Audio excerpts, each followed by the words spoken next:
Hey friends, so this document changed my perception of what UFOs actually are and where they're coming from. And I want to go over a few bullet points real quick and then I'll get into what I think about all this. So this document's from 1947 and it was declassified by the FBI. So let's just hit a few of these points real quick. So in the document, they say, they're talking about the flying saucers. They say, part of the disc carry crews, others are under remote control. Their mission is peaceful. The visitors contemplate settling on this plane. These visitors are human-like but much larger in size. They are not excarnate Earth people but come from their own world. They do not come from any planet as we would use the word, but from etheric planet which interpenetrates with our own and is not perceptible to us. We're almost done. The bodies of the visitors and the craft also automatically materialize on entering the vibratory rate of our dense matter. We won't get into that. That's about their laser beams. Kind of scary stuff. But it says the region from which they come is not the astral plane, but corresponds to the locus or talus. Students of esoteric matters will understand these terms, locus and talus. So that's what I want to talk about now.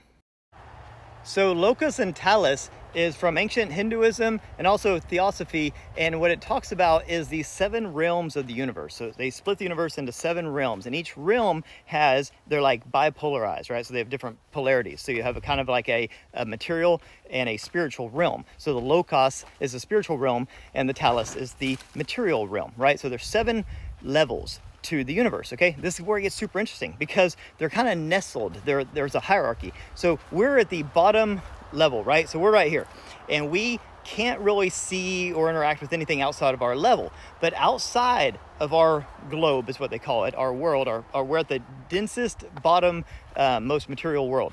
Outside of that is wrapped in these 6 other bubbles. Okay, and when you go up, so say the bubble right above us, right, that talus, they can interact with us and everyone in their world. Okay, and then you go up a notch, they can interact with everything below them, right? Then you go up and up and up, and as you go up you get less dense, more into a light being, and then each one of these can descend to the level below it and the level below that and interact with those worlds if they want to, right?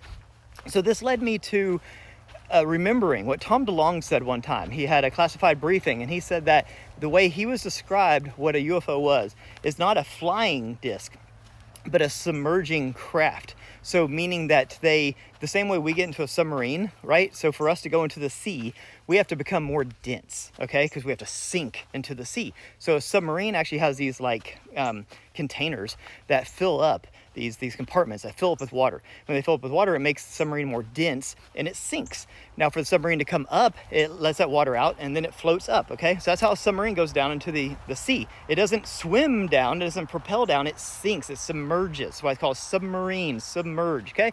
So these UFOs, these crafts. So imagine we're here, this is our globe, and then there's a etheric realm around us. And now they have access to everything in their realm and everything below it. See? So if they want to go down, they have to become more dense. They have to sink, right? So these crafts, these tic tacs and these discs and these triangles and all these different crafts that we see, they're not flying here. It's not like they're coming from some other planet in the universe and flying here physically. That's not the way things work when you get to this level of consciousness. So each of these realms above us is stacked on top of us. So they're not flying here from somewhere else. They are physically here. They're stacked on top of us. They just have to lower their density and sink into our realm. Does that make sense? It's crazy, huh, if you think about it. So we're all trying to like reverse engineer their propulsion system and trying to figure out like, how do they fly? What's their energy source? And this kind of stuff. It's going to be more like a Merkaba, right?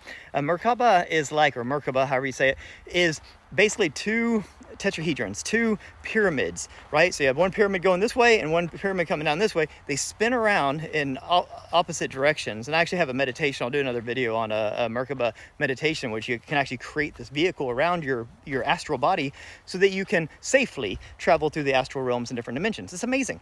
Now, this is how I believe these these beings in these higher astral, these higher dimensions, right? These other talas, how they come down into our worlds. They create these Merkabas. They have to have like a ship. They have to have some sort of a craft, like the same way we go into the ocean. Like we can swim, we could just dive into the ocean and swim, but eventually it would get too dense and it would crush us. So we get into a submarine, and the submarine safely carries us down into the ocean. That's how these beings are safely submerging themselves into our density here. So we're in the lowest density.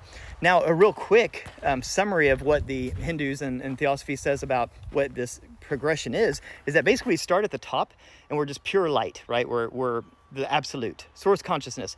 And each level that we go down, we descend down and we gain more materialistic stuff. We get more dense, we get more of a body, we get more belongings, we get more possessions, we get more things, and we kind of fall down the ranks. And when you get to the very lowest part where we're at now, the job is to ascend. That's why they call it ascension. You have to ascend back up through the 7 ranks till you reunite with source in the absolute at the top. And then that's your loop, that's your progression. That's what we're doing here. You have to turn completely material, and then you have to go back the other way. That way you've learned everything. You've experienced everything. You've seen it from every single density, every level. You saw it on the way in and you saw it on the way out. On the way out, I would assume you're more appreciative and grateful and understanding of everything because you're seeing it from both sides. Anyways, so knowing that, there are these realms where these like layers of an onion basically that go out, these 7 layers, they can be described as a higher level of consciousness, but they're also physical, for lack of better words, places where beings live. So in each of these realms, there are beings that live there. In each realm, each one up the peg is going to have different beings because they're a completely different density, a completely different like kind of phase of existence and consciousness. So, and then they're going to have different craft because they're just completely different. Each world is completely different, but they're stacked like those Russian dolls, you know? So as these different beings in these different realms, these different, telos and logos, as they are like descending, I guess you would say, submerging into the levels below them, they have to use a Merkaba craft, and their crafts are going to be different. And that's why we're seeing so many different kinds of crafts in the sky, so many different kinds of beings. Some are glowing light, some are childlike, some are more robotic, some are more organic, some are more fluid, some are more ethereal, some are more physical, right? And then the crafts are different, some are more organic, some are just light, Merkaba, some are plasma. They're all sorts of different things because they're coming from these different realms. But what I think is the most fascinating is this paper that was declassified by the FBI talks about this. They talk about these flying saucers. This is from 1947, right after Roswell. This was this paper that was classified, and they're saying, hey, these aren't crafts coming from other planets. These aren't aliens coming from other worlds. They're literally submerging, they're dropping, they're sinking from the densities above us. And this is all told in the Hindu teachings and Theosophy. It's really wild stuff, and it makes a lot of sense if you think about it. They're submarines. They're etheric, spiritual submarines. It's a way to increase your density, because we're at the densest part here. So they can increase their density and sink through the different dimensions to get to us, right? And then they're like, and then they zip on out of here, right? That's why they just kind of appear and disappear like that, right? The same way we do in submarines. I'm sure there's sometimes like sharks and whales and fish and stuff. They're like, what the fuck is that? They see a submarine. Think about a submarine. It's a tic-tac underwater. What do we see in the skies? Tic-tacs. They're submarines. Astral freaking submarines. What do y'all think about that? Have a beautiful day. Peace.